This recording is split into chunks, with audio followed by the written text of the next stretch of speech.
Evening, everybody. Welcome to the um, Tuesday, March 17th meeting of the Planning Commission, which is a combined meeting this week with the Powell Conservation Commission as well.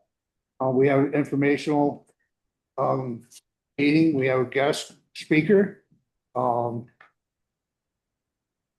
Jens Hilton, from Vermont Fish and Wildlife expert. Um, This is regarding incorporating conservation elements into the town plan update.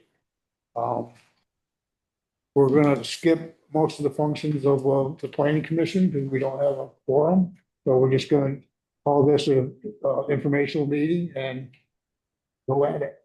We're still gonna allow the representative. Oh, yeah, Presentation, the presentation for but sure. there'll be no motions, no decisions. Right. Yeah. There wouldn't have been any. Yeah, but we can't do minutes or anything, that's the point. So,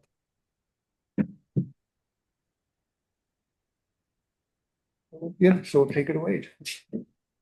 Right. Great.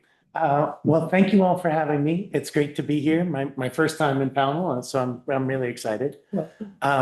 So again, my name is Jens Hilke. I'm a conservation planner with Vermont Fish and Wildlife Department. I've been with the department since 2006 and have been doing municipal technical assistance this whole time. So I think I've been to about 200 or so of Vermont towns, and there are a few little corners like this one that I haven't had a chance to get to before. So it's a real pleasure to be here.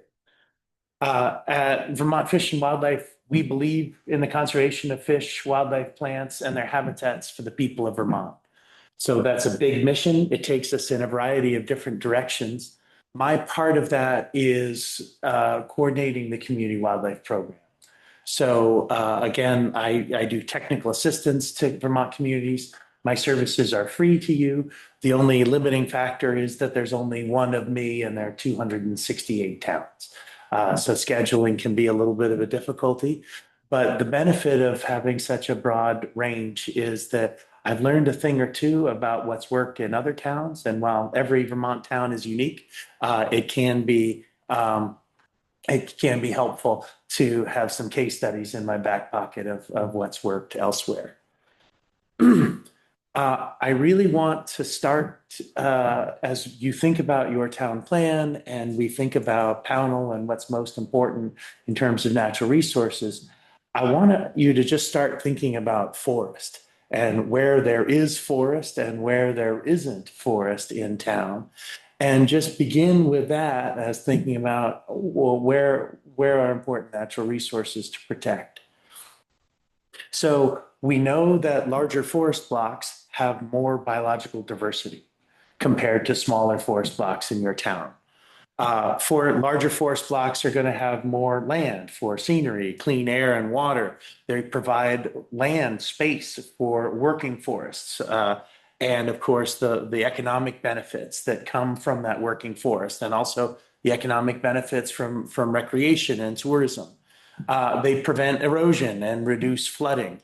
They provide land for hunting, fishing, and wildlife viewing, which provides, again, money into the local economy. Your larger forest blocks transmit fewer tick-borne illnesses than smaller blocks. And of course, they sequester carbon, absorb harmful gases. So there's this whole range of services that we get, and I intentionally blurred the lines, right? Some of them are economic, some of them are environmental, some of them are cultural, but we get this whole range of benefits from where there's forest and from where there's larger blocks of forest. I talked a little bit about some of those economic benefits. It's 685 million to the Vermont economy from hunting, fishing, and wildlife watching. Forest products add about 1.5 billion, 12% of Vermont's GDP. Fall foliage tourism accounts for 25% of the Vermont economy. So there's from the tourist income, forgive me. So there's this incredible economic incentive as well as natural ecological incentives to maintaining forest as forest. What has happened in the last 70 years or so, we still have a lot of trees in Vermont. We are well treed, but the pattern of our forests has changed a lot. This is an example from up north on the Waterbury Stowe town line. And that aerial photo from 62 shows a well-connected forest block, north to south, east to west. That photo at right from 2011 shows a less connected.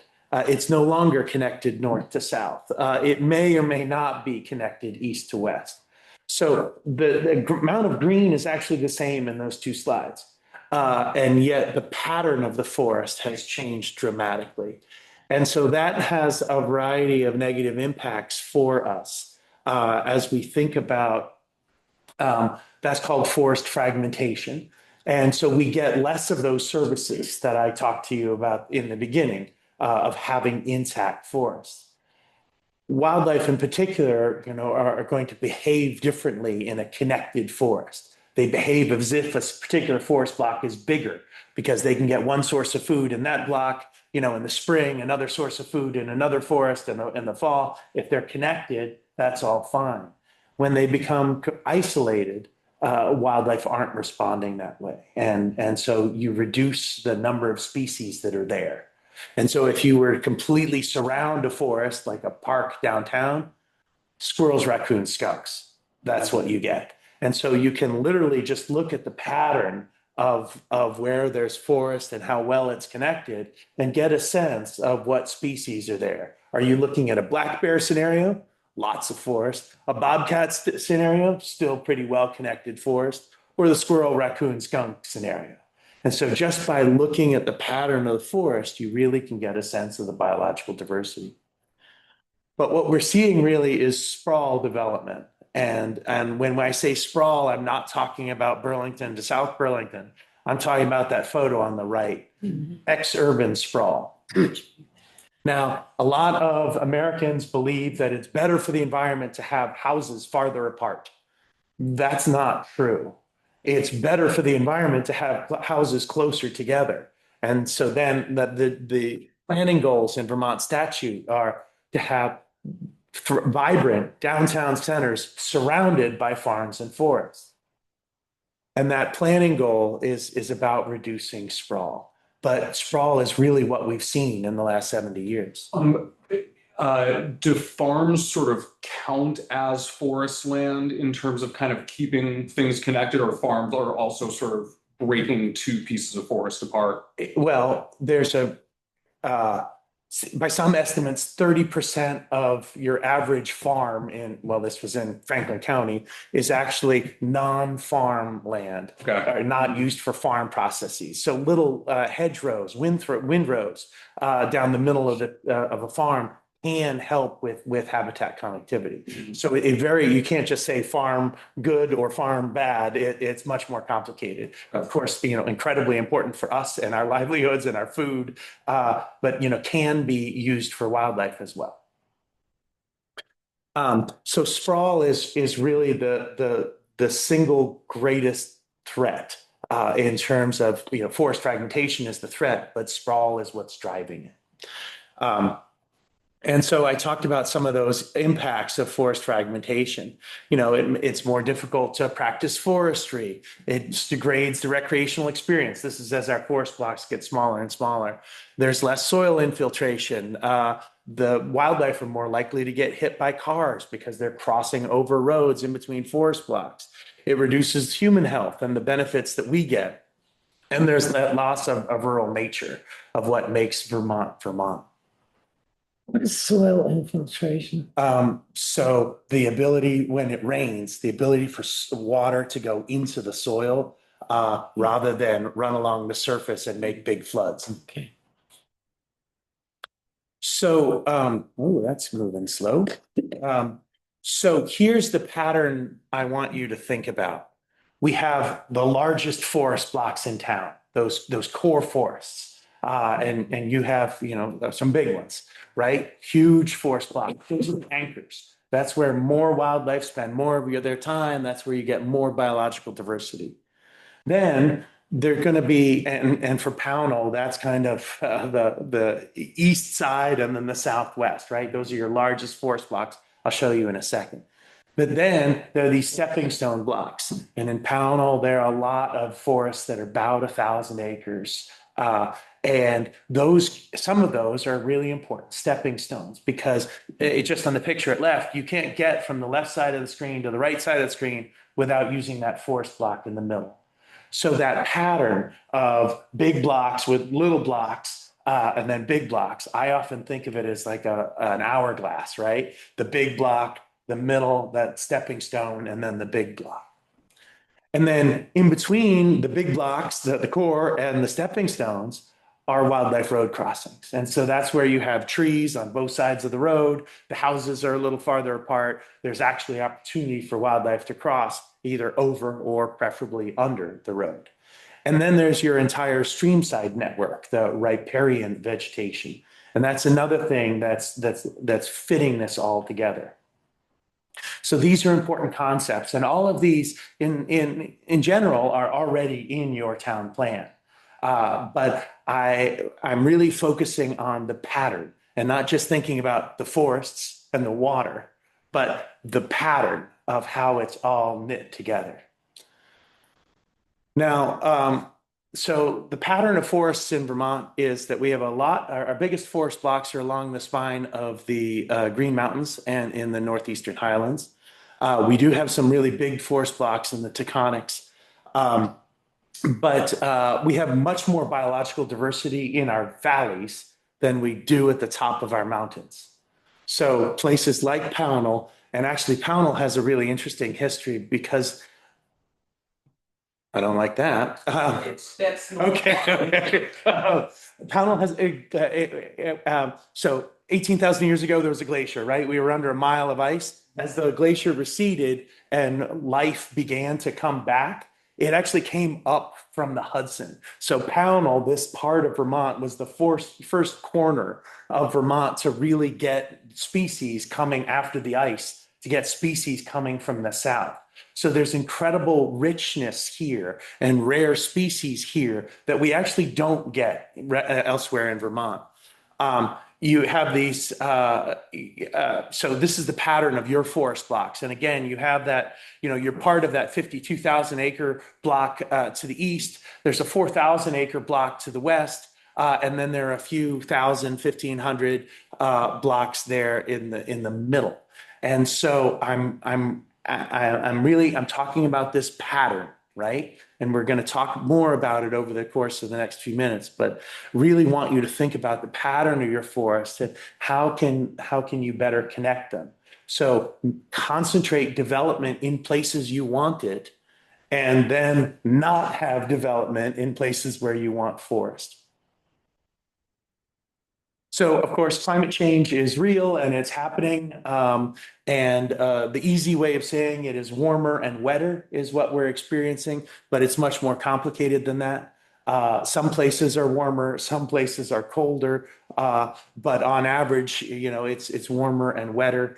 We're going to see more of our precipitation falling as rain and not as snow. We're seeing more of our precipitation happening in big events, all massive downpours rather than spread out over a long period of time. So as we talk about soil infiltration, when the water comes down all at once, it's going to run off the surface. If it comes down nice and slow, it's going to go into the soil and actually be useful to plants and then animals.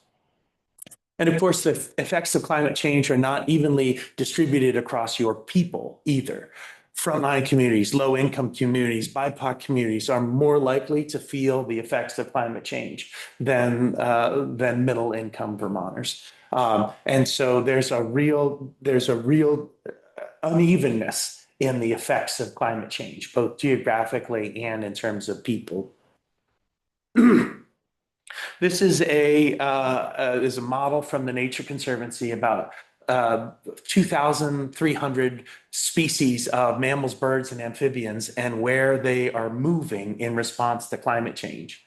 The Nature Conservancy estimates that entire populations are moving about 11 miles per decade, about a mile per year, north and south away from the equator in response to climate change. Entire populations, not just individual animals, entire populations. And so there's a lot of animal movement that's happening in response to climate change. And the Northeast in particular, you can really see how it's a pinch point in this continental movement.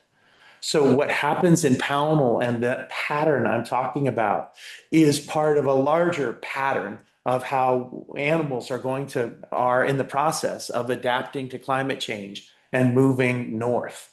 And it's not a straight north-south kind of thing. It's more complicated than that. It's a network, but we're already seeing this kind of continental scale movement. So in Vermont, I'll talk more about the green on this map in a second. It's the Vermont Conservation Design, but we do have a network of wildlife movement. We are a very forested state and we've got a lot of trees. The spine of the Green Mountains you can think of as something of the backbone of connectivity, but we want connections down into the valleys. We want east-west movement as well as north-south movement.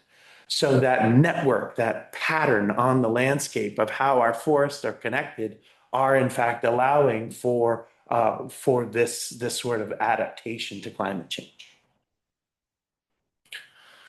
So as we think about species like this, they have really big home ranges. And so that's an easy way of understanding this pattern that I keep talking about. Like black bear have a home range of 30 plus square miles. Bobcat males have a home range of 27 square miles. Males are moving about 19 miles per day every day. A river otter has a home range of 15 to 30 linear stream miles. 30 linear stream miles. Incredible. So species are moving around a lot to get what they need. And so I'm talking about food, water, shelter, access to mates, the daily things, the seasonal things. But there are also some really big movements that happen. Here's a bear that we had collared near here. And it up and did a 140-kilometer journey over to Brattleboro and back. That was in response to a bad mast year, beech nuts and acorns in 2017. In this case, the bear didn't cross Route 9. We had other bears in this study that would routinely cross Route 9. We had a bear in this study got hit and killed on Route 9. Mm-hmm. This bear did cross a variety of roads. And so these movements aren't just those daily movements or even those seasonal movements. Some of these movements are big extreme movements. We often see dispersing males like in cats, like bobcat or even mountain lion will do these. I'm not saying we have mountain lion in Vermont, but it's just an example of a big of an animal that does a big dispersal. Young males looking for love in all the wrong places. They pick a direction and they go for it. That's what that looks like. Seems familiar. You caught a sentence chase. Yeah, this one, it was October. So it was definitely in response to food. But we do see those sorts of big movements. In Searsburg a few years ago, we had a picture of a Canada lynx go under one of those Route 9 bridges. It was the farthest south we'd ever recorded Canada lynx. Again, dispersing male, not likely to find a female south of here. So that was the sort of big picture, right? This place is changing. And whether we want it to or not, the history of Vermont is one of change. We've seen incredible change on this landscape, and we're going to continue to see change on this landscape. And I don't know where that's headed. I don't have a great magic ball for what change will come our way. The plant communities that have grown back since the clearing that happened in the 1800s is not the same as what we had before. Yeah. So we have a history of change on this landscape, and that continues. For this next section, I really want to focus on celebrating what you have. This place is amazing. I spoke about some of your biological diversity. You have incredible species and wetlands and forests here that are really unique. They are different. And I want you to celebrate those. And I want that town plan of yours to be the pom-poms for that celebration. You know, that like you have incredible stuff here and your townspeople should be proud of it. And if there's anything I can do tonight, is I at least want to say, you know, celebrate this place and let me give you a few more reasons why you should celebrate this place, because it's really amazing. I'm going to do that in a kind of dry scientific way, but I really want you to understand that I'm here to help you celebrate and to tell you why this place is special and unique. But I'm going to do that by talking about the conservation design. So that is that dark green, light green that I showed you earlier. And these are the most important lands and waters for maintaining ecological function. So these are the places that we think are most important to maintain. And the green here, it doesn't mean thou shalt not develop. It means we need to figure out what the functions are. Is it a forest? Is it a wetland? Is it a floodplain? What's going on there? And then you can figure out what sort of human uses are potentially acceptable in that place. For example, a big forest block, you can put housing around the edge of a forest block and not impact its ability to be a big forest. You can't put that housing in the middle of the wildlife corridor between two blocks and expect it to still function. You can't, in my opinion, put housing in your floodplain and expect it to still effectively filter water and store floodwaters. So it depends on the function, what sort of uses are appropriate there. So here in Pownell, you have a tremendous amount of land that's considered highest priority. Now, this is a statewide perspective, and we are trying to balance out apples and oranges in this. Like we have towns that are 99% forest. We have towns that are incredibly biologically diverse with very small forest patches. You know, and we're trying to even all of those out across the whole state to tell you what's important. So take this with a grain of salt. It's a statewide prioritization. It doesn't tell you everything you need to know. Local inventory is, you know, field-based inventory is going to do that. And so as the Conservation Commission moves forward, thinking about professional inventory is really important.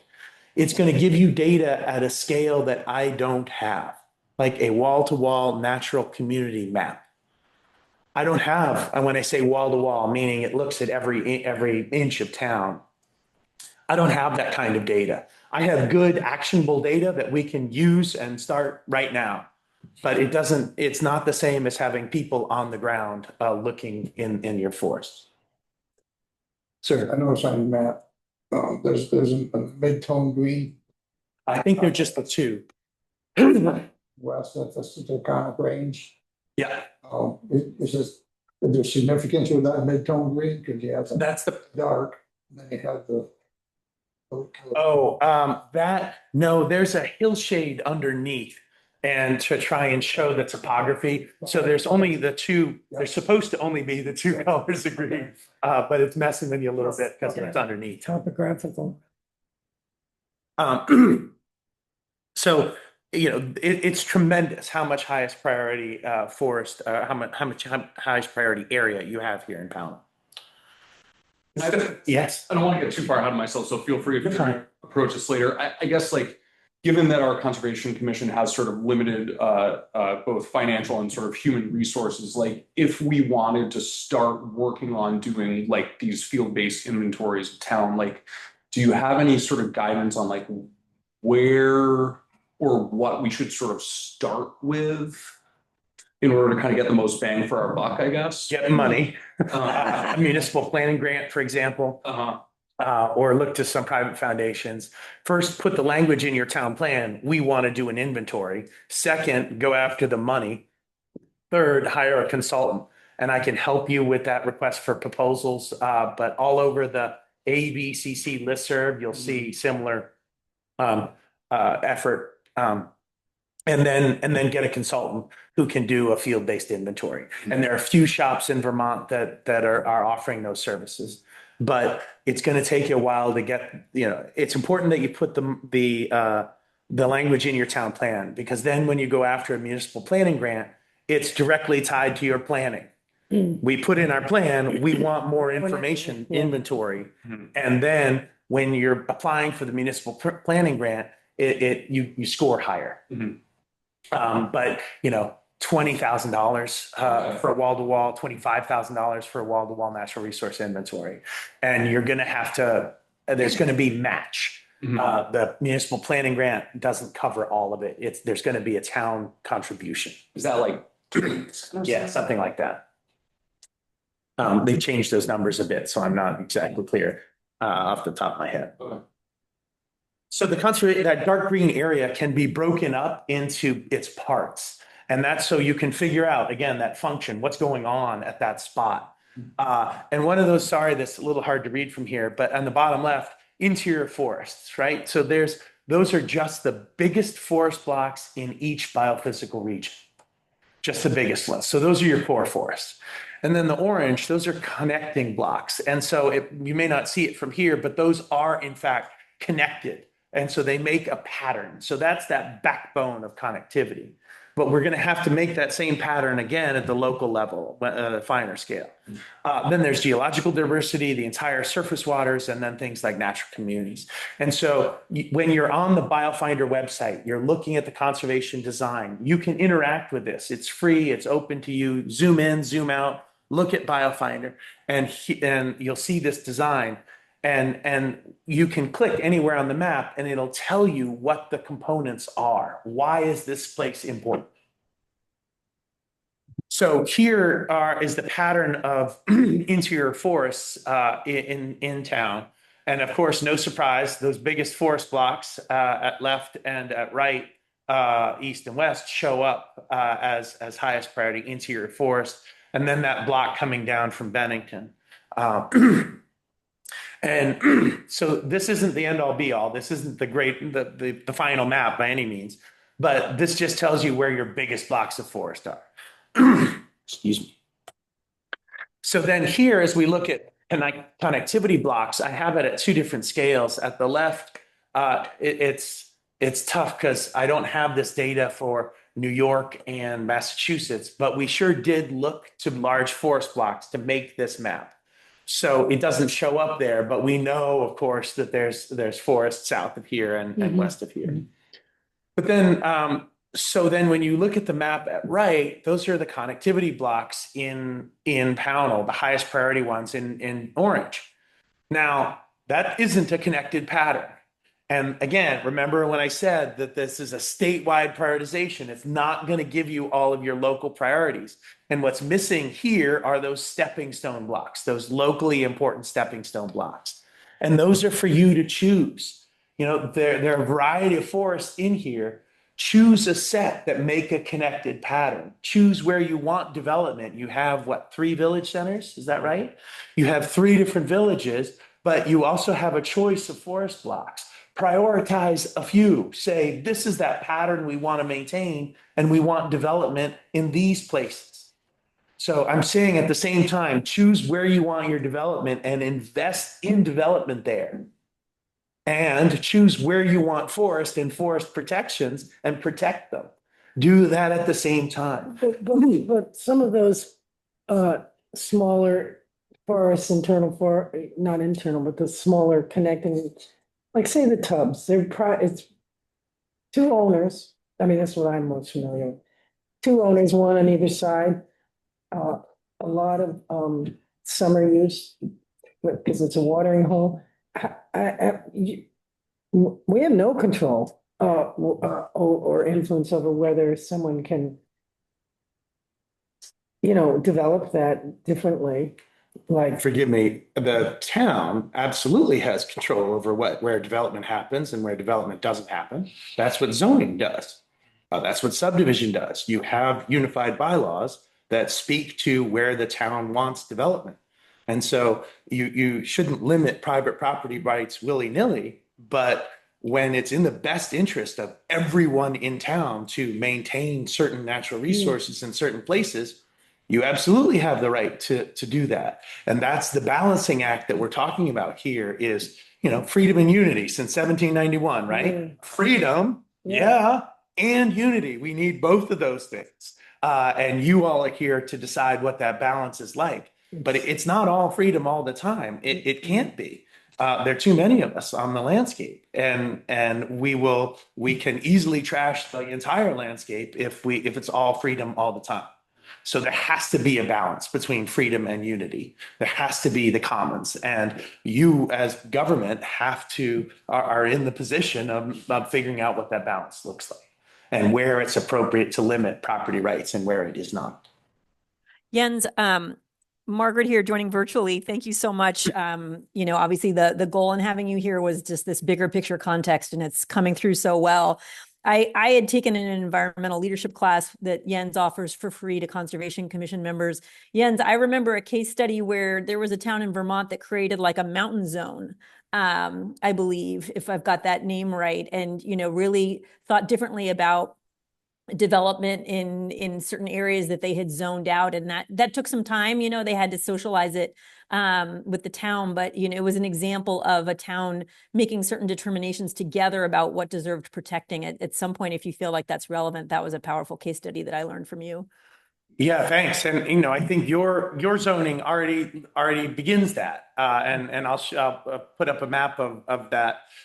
Your town has already said, well, there are certain places where we really don't want to see development. We don't think single family homes are an approved use in I forget what the name of the two districts is, but I'll bring up the map in a second. I think there already is that precedent, but I'm just asking you to think about what that balancing act should look like in the face of this larger pattern of connectivity that we're trying to maintain. Sorry, go ahead, Fred. We have rural residential 1 and 2. Yeah, I'm thinking about it's a conservation district or something in the two big blocks.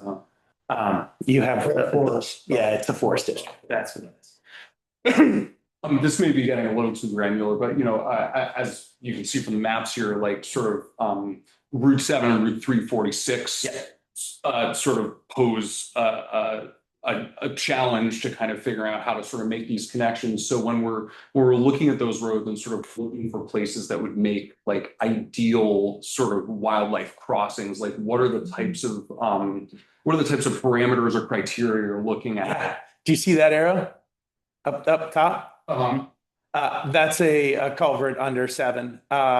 This one here, that's another culvert under 7. Okay. And here is where there's a big bridge. That's 346, right? Yeah. Yeah. And so there's a big bridge there. Oh, yeah. So I actually think, So as we think about east-west movement between your two largest forest blocks, this spot is east-west connections here. There's less development. My red doesn't show up at all at this scale, but let me just do it this way. Laser pointer. There's opportunities for over the road movement on Route 7 here, and then there's a culvert here. I think I have. Here's the one farther north, closer to where we are, and here is that culvert. Oh, okay. So VTrans wants to appropriately size our infrastructure. We're getting hammered by floods. We need to have infrastructure that's big enough to accommodate floodwaters. So when our smaller structures reach the end of their service life, there are hydrologic standards for how they replace those. And when we build new, it's usually big enough for wildlife to go beside the stream inside the culvert. So Route 7 is not, Route 7 equals barrier. Mhm. It's a barrier at some times of the year. It's a barrier for some animals, but it's more complicated than that. And so these structures are opportunities for connectivity. And so where you have forest blocks, stepping stone blocks with structures in between them, and then another stepping stone block, those are the opportunities. does that culvert information come from like a BioFinder layer or something? Yeah, I use V Transparency, Okay, yeah. and their bridge inspection reports. And so that's where I picked that photo up. I haven't been to that structure, but I just look for, I just go on that website and look for structures. And then, in terms of town-owned roads, you know, it's more difficult because the money's not here, to, you know, and I know that, and I don't have a magic, I'm not sitting on $100 million in the Prius there, but, Not? but, Being so nice to you. but you need to think about that municipal infrastructure, and so that you don't keep rebuilding the same structures at the same size. And so when you do have an opportunity to appropriately size one of your town culverts, you know, you should do so. So we should be talking to Joel. So then, you know, the design, there are all sorts of community and species scale components. So that landscape scale is like that big picture pattern that I was talking about. These are like hotspots of biological diversity.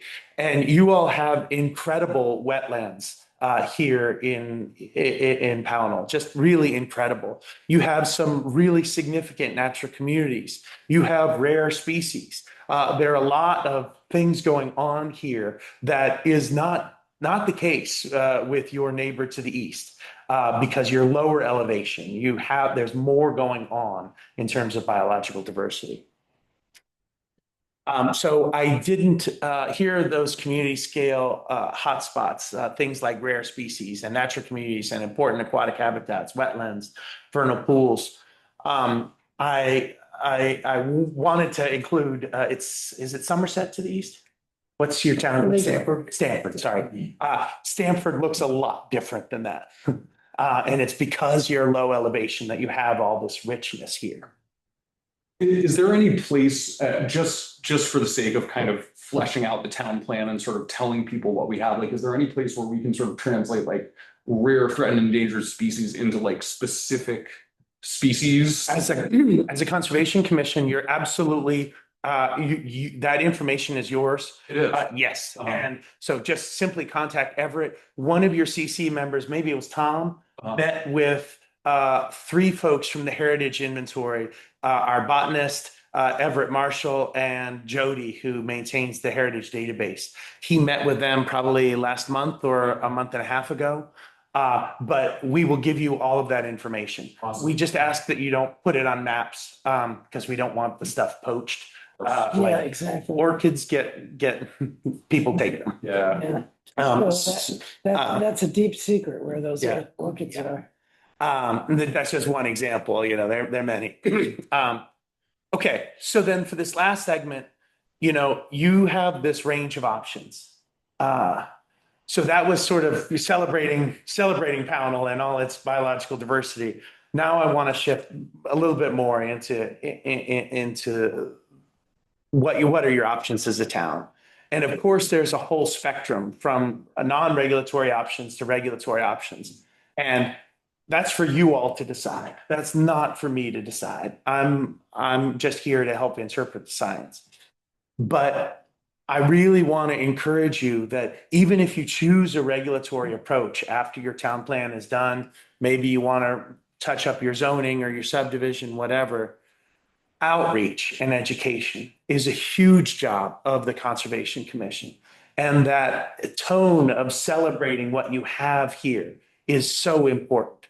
And helping people to understand that sprawl is a problem, you know, that outreach has to happen. And if you are going to move towards regulation in the future, you need to explain why things are so important, that they're part of the commons, that unity part of things, but they're so important that they might merit some sort of regulation. And so that the case for that needs to be made right away through education and outreach. And the Conservation Commission is really the group to do that. And so I hope that as the Planning Commission and the Conservation Commission work together, you can develop a strong relationship, and that the planning commission can really rely on the conservation commission to do that sort of townwide outreach and education. You have resources for like the education part of things and incentive programs and the ideas or any case studies where that's worked? somewhere? Yes, yes. You know, I mentioned for incentive programs, maybe something to do with property tax. Yeah, or current use value appraisals. Good idea. Yeah, absolutely. I know the Conservation Commission reached out to your town, your county forester, who has a lot of information about the use value appraisal program, current use. And, you know, I think there are also opportunities to learn more about, for willing landowners to do conservation easements. You know, there are all sorts of approaches that, your townspeople should know more That about. sounds better than regulation. I hear I you. hear you. Voluntary participation. Yeah. Yeah. Works better. Absolutely.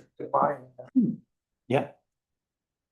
So Act 171 requires that the town identify forest blocks and connectors. So your last town plan has the conservation design elements on it. I'll show you the map in a second. But I would interpret this like, I think you should choose, not just rely on the conservation design, but you all should choose what that pattern of forest blocks is that you want to maintain. And you know, at present, you have your zoning districts you have a map of your zoning districts in your town plan. But the requirement, and this meets the requirement, but the requirement is to have a future land use map. Mhm. And so you all are showing your current zoning and saying, well, that's really what we want for the future. Those things can be different. And so you can identify those forest blocks that you want to see protected in the future in a future land use map in your town plan, and not simply show the current zoning, the land use districts. Again, you know, I'm after that pattern, that bigger pattern in your forest blocks. And so showing the conservation design is fine, but the conservation design doesn't show the pattern of connected blocks in Pownell the way it should. And so we need to do that, and I'm happy to do that with you. But I would really strongly encourage that the next draft of your town plan include a map that speaks to some of those local priorities, those stepping stone blocks. I think that seems to become more important as the climate change happens. Yes. People are talking about that's the sort of thing more. Yeah, and a pattern isn't going to happen by accident. Yeah, okay. What happens, the default is sprawl, Yeah. right? People move to Vermont because they want to live in that rural lifestyle. And that's our brand, right? And we sell that across the country. That's our brand, and we're selling it, and people are buying it. And so what happens by default is sprawl. And so it takes work to get density.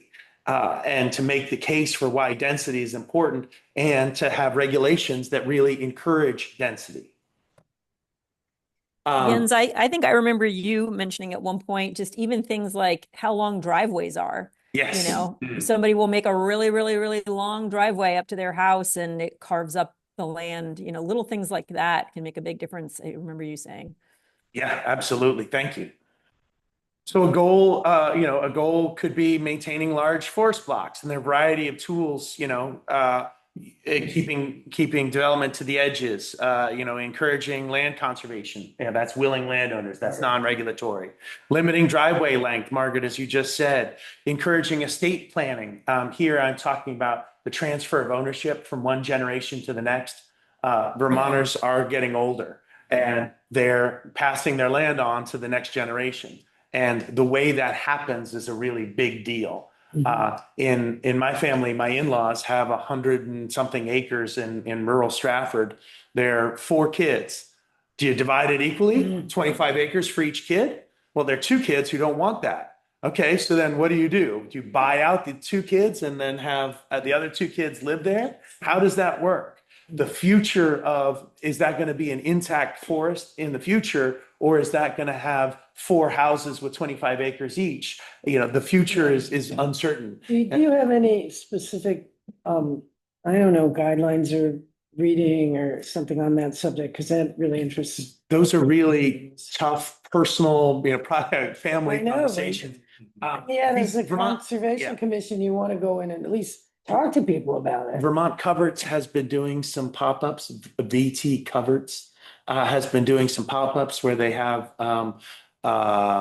lawyers come and talk Oh, I see about what those you're saying. issues. Yeah. And they're right. So I would start with Coverts as the, COVERTS? yes. Yeah, looks like covert, but it's covered. I think it's a British term. So, and then another goal is maintaining connections between those blocks. And that's, again, is that pattern, many of the same tools we're talking about here. So here's that map I was talking about at left that's in your town plan. And you have great stuff in your town plan. There's a lot of stuff in your town plan. If anything, I would say there's a lot of pressure to make those shorter. People don't read a 160-page document. And so there's, in the natural resource section that I looked at, there's maybe too much stuff.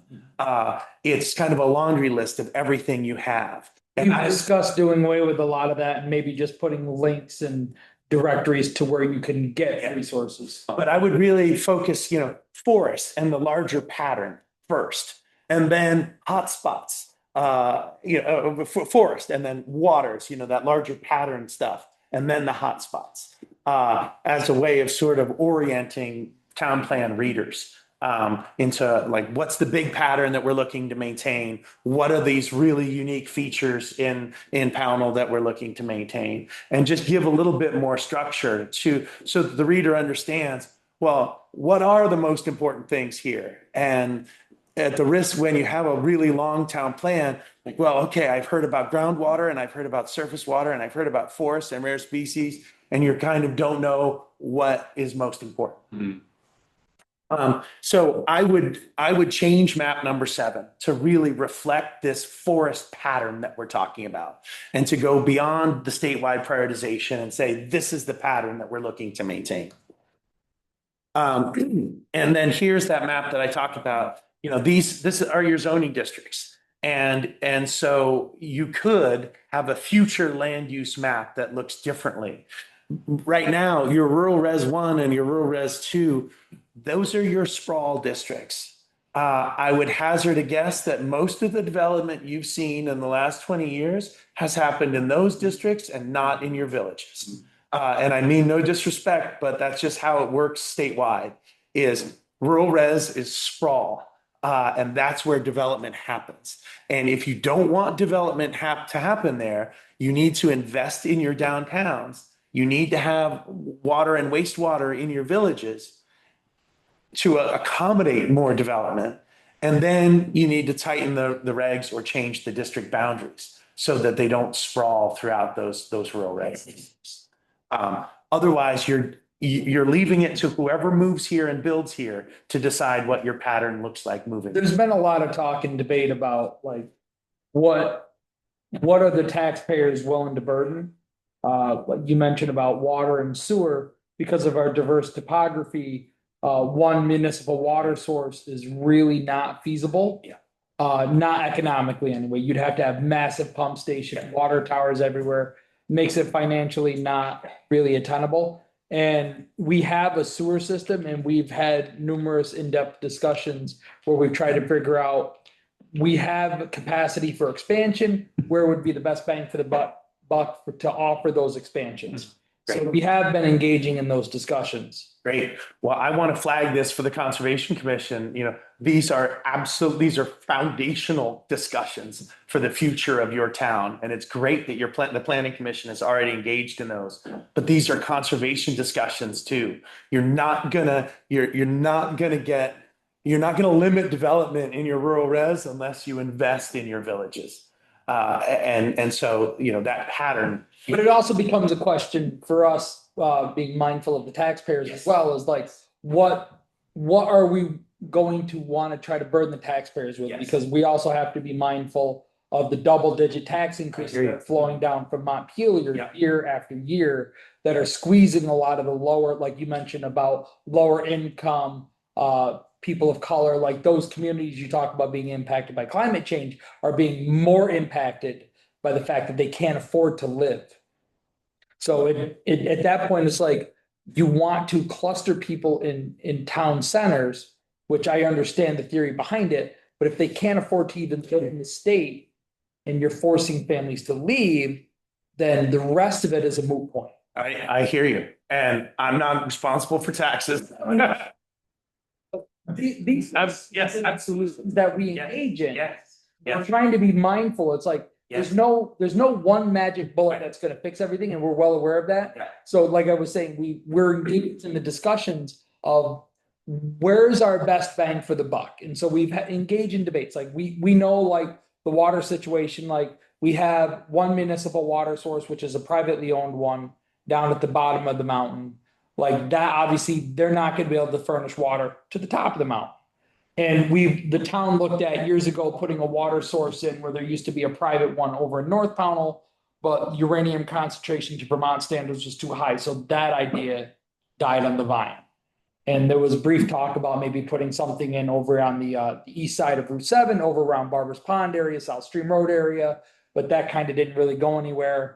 So, it's, Yeah, I'm just trying to give a little bit of context. Appreciate Yeah, it. that's fine. I appreciate it so much, and I hope you hear from me. I don't think there is that magic wand, that single tool, and I'm talking all about that balance. So I think it's great that you all are having these discussions, and that's the kind of discussion you need to have as a town. Like I know we have heavily discussed about trying to encourage sewer increase right up in through here along Route 7, maybe a little bit more hookups down along Route 346, extending to a few of the properties that kind of got bypassed or just straight line down through. There's no direct hookups. We've talked about that to encourage more development, more centrally located. Yeah. So Great. So not to get too much into this, but like, I think, something we can think about when we're doing this is like, my understanding at least is that there are some places where we do have an ability to sort of expand capacity without having to incur like huge new investments. yeah, And so as we expand that capacity, we can theoretically bring in more taxpayers, which will then hopefully sort of affect. the which tax has base. been the discussion we've had. And we And I kind think of you've feel- sat in on some of Yeah, those meetings yeah. when we had that. So, yeah. But then it turns into like, we also try to be like, we're aware that like, all right, somebody would have to put a well system in, and then you run into like the restrictions for how close to property lines, how Mhm. close to dwellings, how close to other sewer hookups, like you run into the regulations for that, so it's Yeah. like, it's fine and dandy to say, yep, we're gonna put another 30 units of septic in right here. Well, that's great. Where their water gonna come from? Yeah. Agreed. So I'll just give you a quick example. The town of Bolton, that it's old zoning districts are at left, and that this color, it's a crosshatch, is their rural res. And so Bolton, that's the highway here, 89, and the Winooski River. And so Bolton is the town where we're really interested in north-south connectivity, and their zoning, much like yours, had rural res across that whole area. And so they were just sprawling along in their valley. Their new zoning of 2021, they brought those forest and conservation districts down to the highway. These were places that were already doing forestry. So they were already in current use. So they didn't care that much that they switched the zoning. And this lines up with a culvert that goes under I-89. So here they use the actual zoning district boundaries to get that pattern that we're talking about. Here in Jericho, they did a natural resource overlay district. And so the light green are what they call high elevation forest blocks. And the other stuff isn't showing up, sorry. But then they had wildlife road crossings and the riparian connections are in green. So they had different elements and they did that as an overlay district. So there are a variety of planning tools that you can use to get at this sort of pattern. Overlay would be like if you had So there's zoning a map on districts. top of the map, Yes. okay? And Interesting. so an overlay district is going to say all of the standards of the underlying districts apply and there are these other standards. Okay. I personally think it's cleaner to simply change your district boundaries Hmm. because the overlay districts get really complicated and a lot of applicants don't understand what's going on. Whereas if you just have your zoning districts changed, it's cleaner. But in some towns, that's just not politically possible. And so you would, an overlay district is another way of attaining that. So there are a couple of resources that I would point you to. Mapping Vermont's Natural Heritage is a book that we produced, and it's all about how to use BioFinder for land use planning. That's available online. Community Strategies is a book produced by Vermont Natural Resources Council, and that's where you have these chapters on the non-regulatory and regulatory planning tools. So for folks maybe not on the planning commission that want to understand those sorts of tools, when I say overlay district, for example, there's a chapter on that in community strategies. Okay. So, and I just want to end with, again, that I hope that's a message you've heard throughout. It's one of balance, right? We're balanced. You all are planning for a lot of different things. As a town, you're going in a lot of different directions. But I think there is a balancing act here. And for where I sit, the healthy forest and the healthy environment is really key to your healthy economy and your healthy community. And so we're going in a lot of different directions, but in some level, the healthy forest and the healthy natural world is at the root of all of it. And so as we think about our communities and our economy, you know, and it depends in no small part on our natural resources. Great. So thank you all very much. I know I just threw a tremendous amount of information at you. Questions, comments, concerns, what else are you thinking about? I'll just turn this off so Margaret can see us again. I have a question. So you mentioned sort of the importance of having stuff in our town plan that sort of enables us to kind of point to those things for grant writing purposes. Are there sort of specific paragraphs that exist somewhere that I guess just, is there any sort of guidance on like what specifically we should have in there to sort of keep ourselves open for like the maximum number of grants to do this type of work? Really, the municipal planning grant is the only one that I could think of that would actually, that anything written in the town plan would affect. Okay. The town plan, of course, is the basis for any regulatory approaches that you take in the future. We've been trying to get a municipal planning grant to help write the town plan. We've been denied twice in a row now. You get all kinds of grants for other things. Yeah. It's so frustrating. We should already be pretty much almost into the public hearing phase of our town plan. We haven't even gotten to sit down and write it. We have ideas, but we need obviously the money from the grant to be able to put out for RFP, Yeah. bids on, to be able to hire somebody to help do the legal language. Yeah. So, But in a year when the Conservation Commission would not be competing with the Planning Commission, you know, would be a great opportunity to explore funding for the. I can see collaboration. Resource inventory. between, planning. Oh, yeah. Oh, yes. Yeah, Sure. forgive me, I meant that you Yeah. competing it for a municipal planning. Right. So like, given that we didn't get that municipal planning grant, like, do you have any sort of big picture suggestions on like how we can approach, you know, getting a good start on this town plan without that sort of help from consultants? I don't. I don't. I mean, I use your regional planning commission. I'm sure you already are. I don't know what your contract looks like with them and how many hours you. yeah, we've had them come down a few times and we're trying to lean on them as much as my impression from what I've said to. We're trying to lean on them as much as possible to get ideas, to get guidance. And it always comes back to the same thing. Well, once you get your municipal planning grant, so you can hire, if you don't get it, you're looking at X amount of dollars on average that you're going to have to direct spend.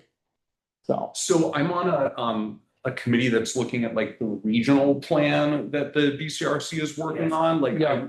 I believe they did a presentation on that to us as well. Oh, did they? Okay, Yeah. cool. Yeah, in reading through that, the drafting process of that plan, like I've seen a lot of stuff that makes me think we could kind of like take what they're already writing and then say like, what parts of this section apply specifically to Pownell and try and kind of. Yeah, so that way we're- Yeah, well, we've had like the hazardous mitigation plan suggestions for being able to qualify for additional funding if there's ever disasters. And that talked a lot about the floodplains and building requirements. And it also talked about like culvert installation, culvert requirements, angles for road grading, like that kind of stuff. Mhm, So I feel like a lot of this is gonna be information we're gonna be able to pull from mhm. once we get to the point where we can actually contract somebody. Yeah.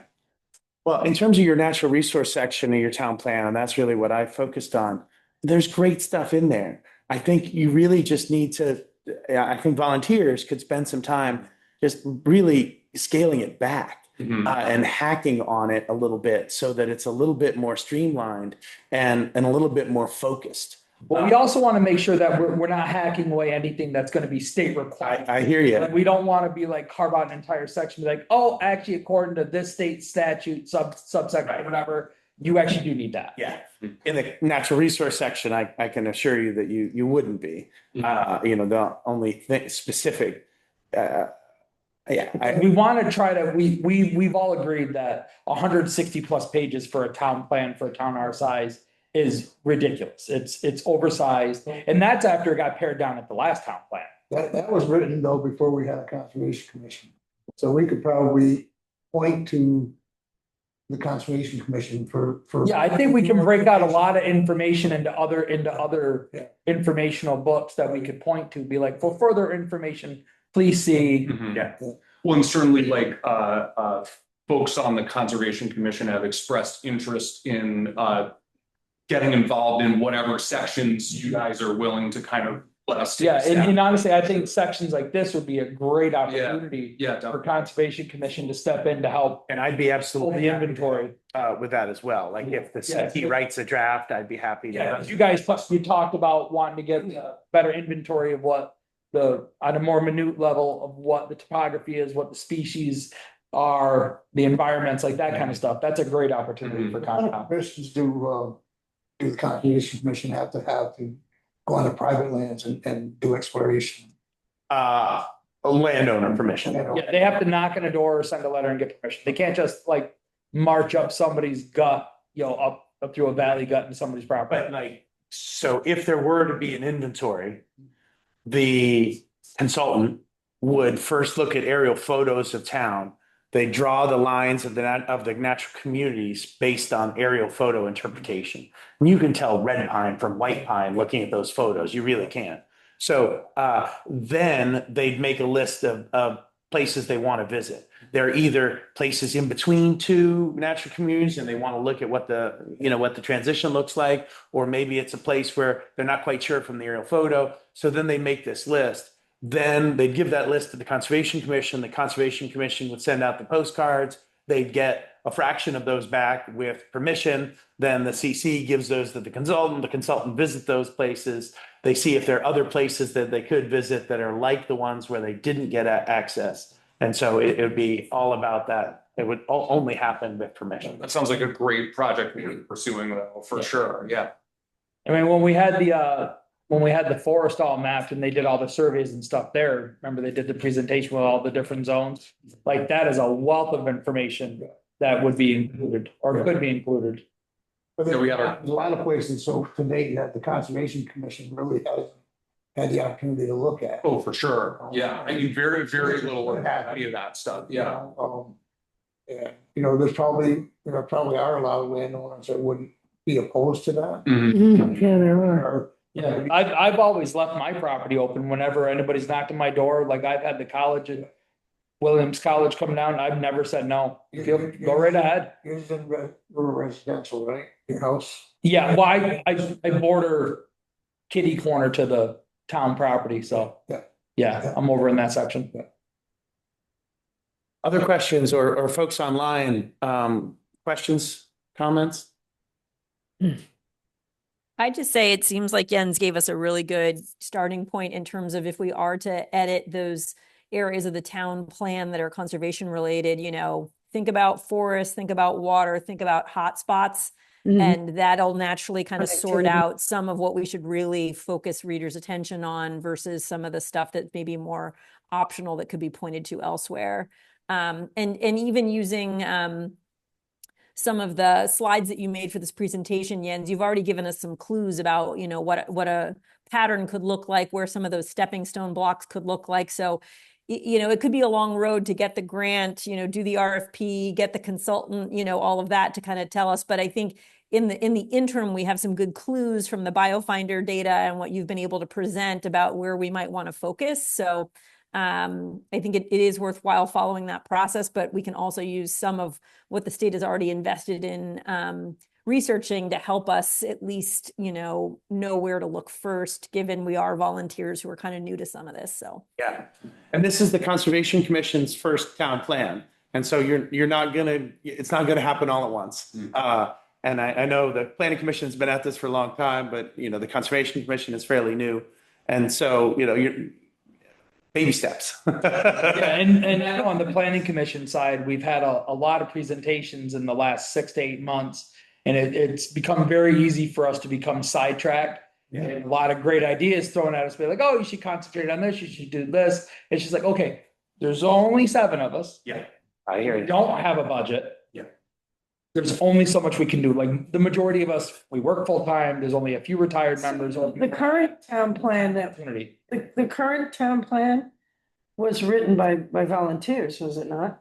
Yes, and some of those volunteers had more flexible schedules. I'm not saying, And I'm just saying that like, there's one challenges is a lawyer, so that was Yeah. helpful. When we got. Even though he wasn't a Vermont lawyer. We had a municipal planning grant and like BCRC did the majority of the work on. this. Correct. Yes, yeah.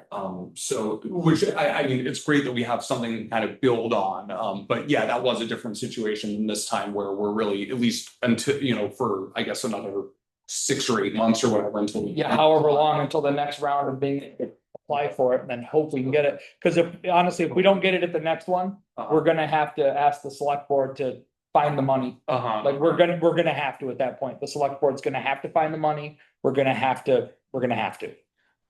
Maybe if it would be helpful, maybe that's another thing that Conservation Commission could kind of work with you guys on is like putting together the grant application for the next time around. Tom and I have done a little bit of grant writing work and we got that scoping study for the like downtown area. So it doesn't mean by any means we have expertise, but we have a little bit. No, but We have any input and a assistance little bit would of greatly time. appreciate it. I Yeah, know Tara and Hannah worked on the last one Mhm. with our former chair, John, with the board reorganization. His term is up, so we haven't reorganized as a board yet. So there's no clear leadership yet. But what I was getting at kind of like when I talked about collaboration Yeah, is collaborating on a grant yeah, application. yeah, And for sure. as both parties want to collaborate on a project, would that possibly open up the door or? Yeah, I think it gives us a better shot. Yeah, that'd be great. The more- And yeah, definitely like it would be amazing to be able to kind of bounce some drafts off of you once we've sort of done the work to kind of get a rough idea of what we want to do. And I suspect, the mapping would be done by Bennington County Regional Planning Committee. And so, I'm happy to work with Jim on your maps and that map number 7 and, yeah. Is Act 250 a factor in what you're doing at all? Do they collaborate with you, cooperate with you? Oh, the Land Use Review Board? No, not really. I mean, that's a sort of a different beast. Yeah. I'm more on the planning side of things and not on the regulatory side of things. But I do think in terms of the grant, Jens has told us all the things that are really special about Pownell in terms of our biodiversity and the, pinch point that we are for some of the migration patterns and, things like that. And so hopefully, giving us that context helps us enhance the grant application by kind of really talking about what an important time this is to make sure that we're planful about those things that make us unique before they're gone. That does give us kind of a unique angle on applying for this grant, right? If we kind of come at it from this conservation sort of direction and say, look, we have all this really important stuff that we want to protect. In order to do that, we need to get our town plan together. So give us money for it. Yeah, I think that's gonna, if it doesn't help, I'd be very surprised.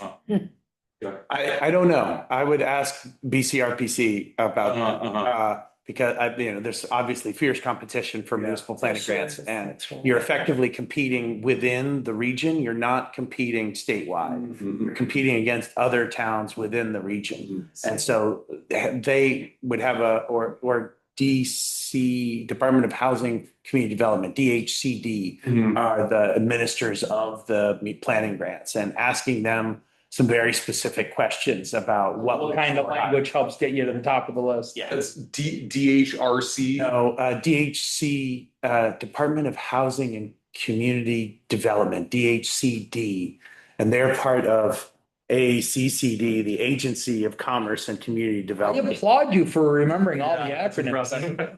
You, sir. So the municipal planning grants are administered through DHCD. Okay, awesome. And the BCRC has been really great about kind of giving us free-ish help by sort of looking over our grant applications. Yes, so we will lean on them too. Yeah. Cool. Other comments, questions, thoughts? I don't have anything right now. I'm sure I will a half hour after the meeting. A lot of work to do.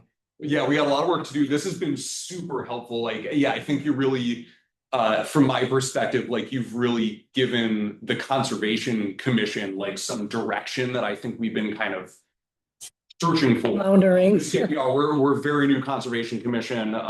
Until recently, we didn't have a whole lot of people that had any kind of conservation background. Luckily, that is starting to change. Yeah, I mean, this gives us a year's worth of sort of good, productive work to do here. So that has been super helpful.